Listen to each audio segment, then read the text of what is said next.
All right, so the story goes, I'm in Sweden a couple of weeks ago. We're here for pigs, we're here for moose. I get to my spot where I'm supposed to be, and then I see kind of in the distance between some trees, far away there is some moose running, and I've never seen a moose before. So I am excited. I take out my rifle, it's a long shot, and I point at the middle one, and I decide I'll take the back one, and I give it a shot, and it kind of spins around a little bit, runs a little bit backwards, runs a little bit forwards. It starts running again, and I take another shot, and it stops up. I take a little breather, and I take the final shot, the third shot, and I see it drop. And then we are spending a couple of hours. You know, we take the skin out. We've already taken the guts out. And anyway, so the stuff that's not supposed to hang, I got already. I'm Jeppe. For me, hunting is about more than just the meat. It's about sharing the wild and the stories that comes with it. This is my friend Dimitri. Fucking seaweed. He's a skilled fisherman and a trained chef. Together, we hunt, fish, gather, and cook. What did I miss out on? Just salt, pepper on the cheeks before we've got the pan nice and hot. We've got the oil hot inside as well. This is gonna be time consuming. You turned it the wrong way, no? Okay, we're gonna have to scratch that from the video for sure, man. Oh, this is my friend. He's a professional cook. You ever used a pepper grinder before? Ah, yeah.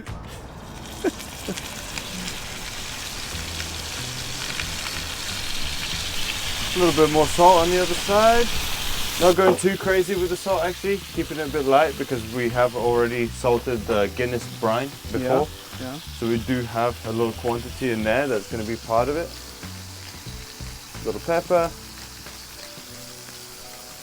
Almost like you're cooking a steak, you just don't want to cook it the whole way. You just want to get a nice seal on both sides.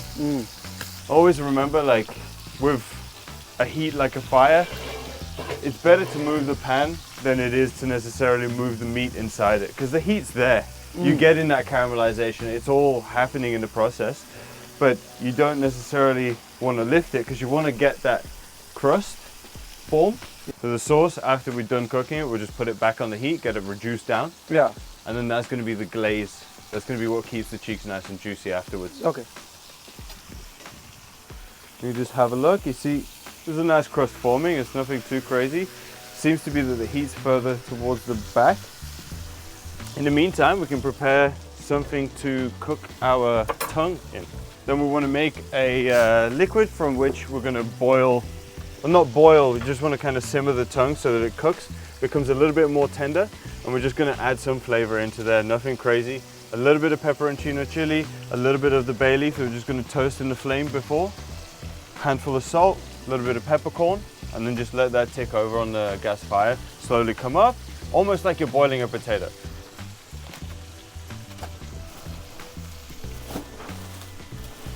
Yeah, I'm fucking useless. Not ideal. Try not to burn it too much, but we do want to get it a little toasty on there. Nice. Nice. Nice. Completely covered in flames. Set on fire. And why is it you do that? To open the flame? Yeah, there you go. It changes the bay leaf entirely. So burnt bay leaf is the chef trick. Just toasted, just toasted. Toasted, yeah, toasted. Not even a chef's trick. This is, I hate to say it, but this is something that most people that I've come across learn at a very young age. Not me though. I'm what, it. 17, 18? But only learned this very recently. Yeah. Oh, when you learned it when you were 17? No, I'm a young boy now. Oh, yeah. Oh, nice color on both sides. On both sides. Maybe could do a little bit more love on this side. Little concerned about the moisture, but also with the lid on, that top part is just going to be steaming most of the time. Yeah. Most of the time that's mostly steaming. You can add some water to it. Let's not do that. I don't want to dilute the flavor that we have in here already. It's going to be delicious with just the Guinness. And how is this one looking? He's probably ready. Let's have a look on the other side. Yeah, beautiful to me. It's a good crust. Yeah. Get that one in there, which is what I was saying earlier. We don't need more heat than that. We want a nice slow cook. Oh, you want all the juices in there as well. We want to deglaze this pan. Don't want to lose all of that delicious flavor that we have available to us.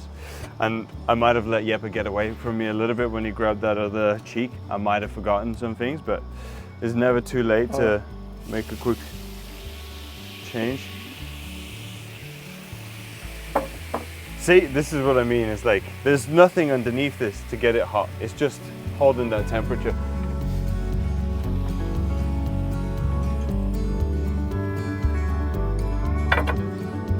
Now we're back in action. Now we're back in action.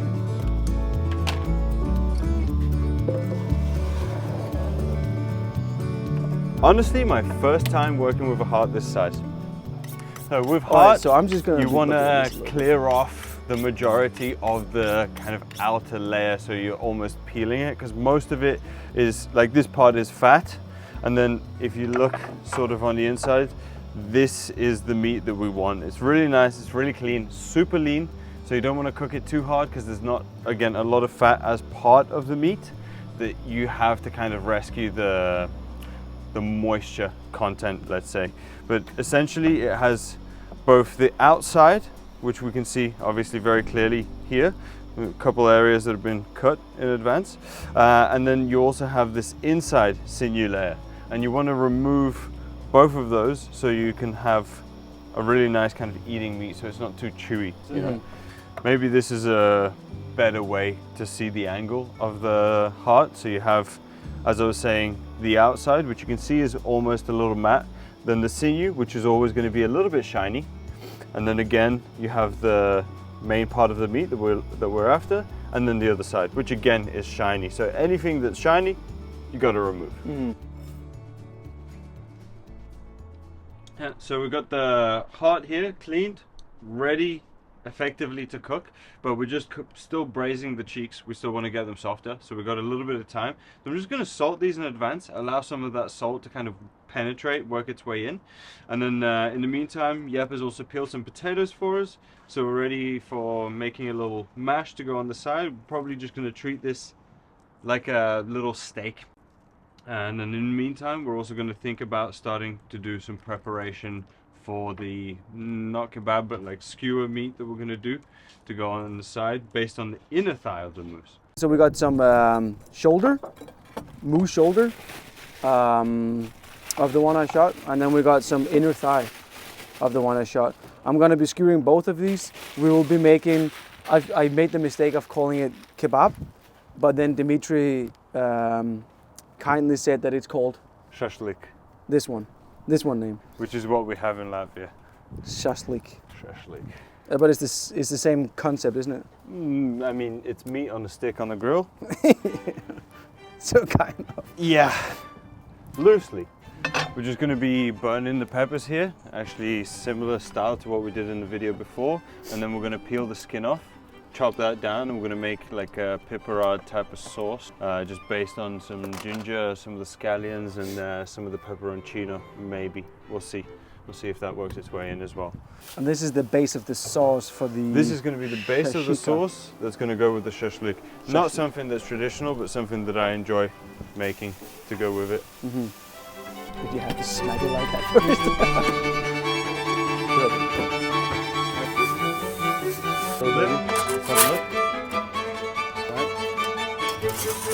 But you want to close it anyways. Looks like it's snowing. If it's getting stuck to the bottom, it...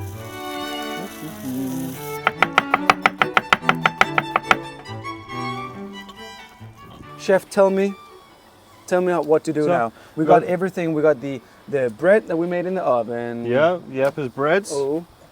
We take what? We build 3, one for each of us. One for each of us. Yeah. Then I think with this one, you just want to take some of the sauce, spread it as the base. Like that? Yeah. Smash half of that one. That one's for you, sir. Exactly. That should Perfect. take it. Get maybe some raw onions up in here. Yep. And finally chopped raw onions. God damn. That's the knife skills again. All right. Well. Cheers. Cheers. Tastes amazing. I wish someone didn't steal the name Ugly Delicious, but this Ugly Delicious at its best.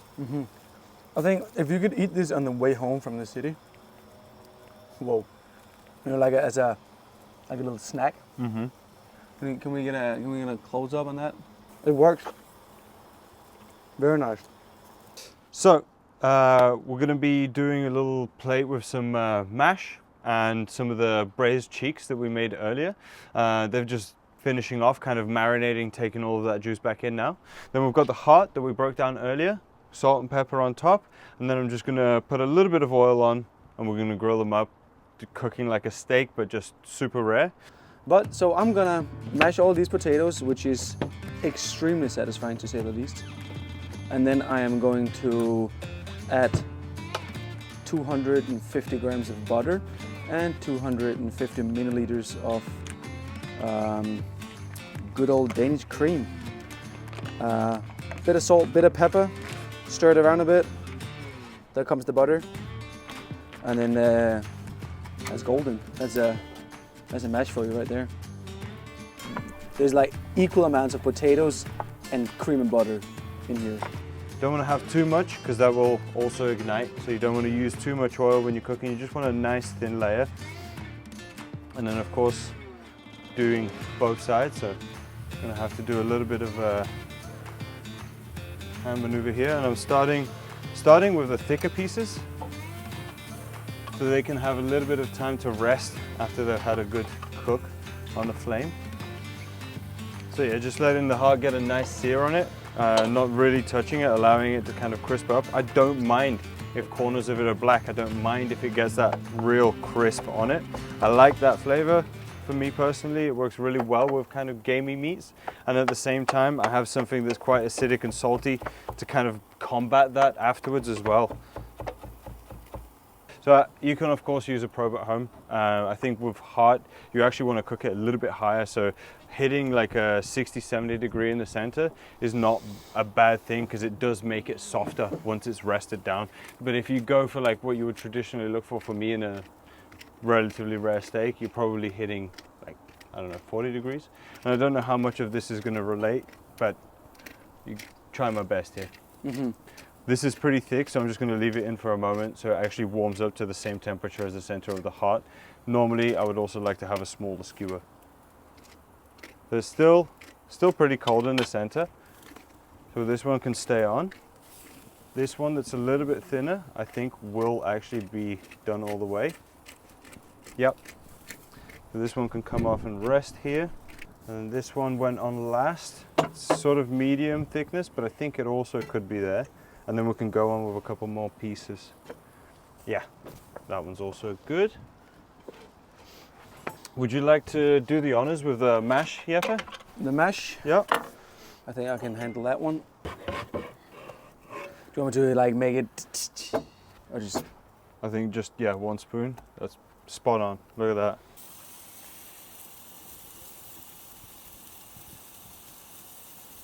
Yeah, these are ready. Wow. This is moose heart, my first moose. That's how that looks like. Wow.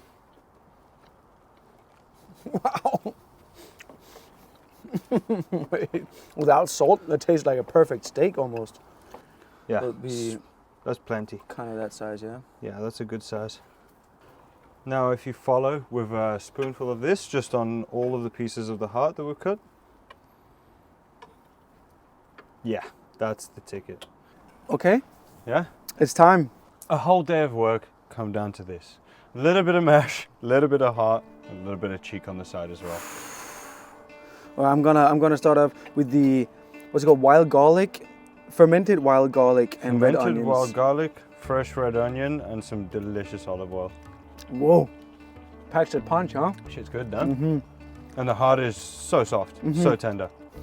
It's crazy. It's crazy how little it tastes of heart, actually. I'm gonna do a little bit of this mashed potato. Get some of the... You want some mashed potato and some cheek. That's the primo bite right there. Wow. I don't know if the camera can quite tell this. This is meat, you know. Like this is how soft it is. It just falls apart. If you like the recipes, we will follow up with those as well. Yeah. Put it on it'll be on the Instagram. Perhaps we'll even make a website, Yeah. a web page. I was about to say. If you want the recipes, please request them in the DMs. And then we can look at writing everything down and sharing what we have done here. But in the light gist of things. Wow, I get it. You keep talking. I'm Yeah. eating. In the main thing, we're just very grateful to be in Denmark, to be able to get out, to hunt, to fish, to find whatever is available, and to get together, do a little bit of cooking, a little bit of talking, and just kind of appreciating what we have. And have a good time with good friends, you know? Exactly. That's what it's about. Sharing some knowledge. Cheers, my mate. Cheers. Cheers, bro. And thank you. Well done, bro. There's food though. There's food though. Yeah. I'm saying I'm not joking. This is the best food I think I have ever had. Like, honestly, dig into that.